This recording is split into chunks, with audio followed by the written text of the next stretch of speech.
Hi, I'm Dr. Matt Metz, and we're talking today about how to survive the holidays. Here's a couple of tips for how to handle going to the grocery store.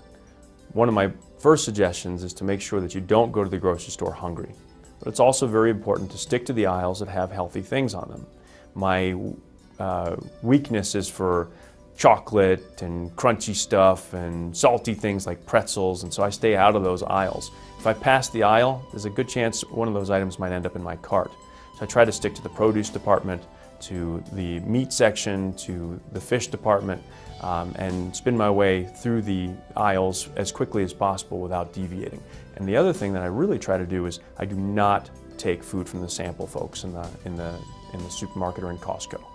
So there's a lot of controversy in the media about GMO foods, genetically modified organisms, processed foods. I try to stay away from those foods. It's not the GMO aspect of things that really turn me away. It's that I'd prefer not to eat things that come out of a package. So I try to get natural foods, meats, fish, vegetables, fruit, nuts, and that keeps me pretty healthy.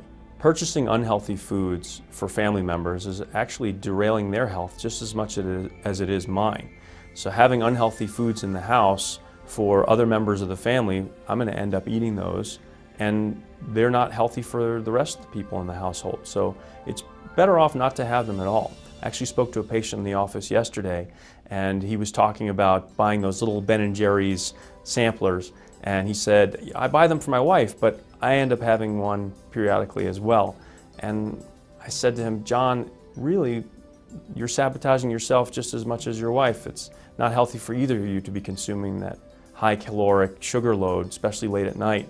So just be better off not purchasing them. If you want to have a treat, maybe when you go out to dinner once every couple of weeks, have a dessert that you split with your spouse rather than having the stuff in the household. I actually just spoke to one of my patients in clinic yesterday about this.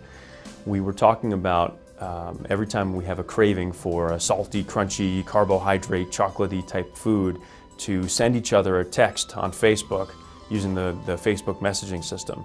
And I actually used it last night because I had a craving for this Cliff Bar filled with chocolate hazelnut butter, which is bariatric kryptonite for me.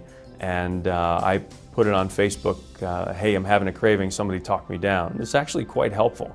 Unfortunately, I ended up eating one this morning, but I'm working on it.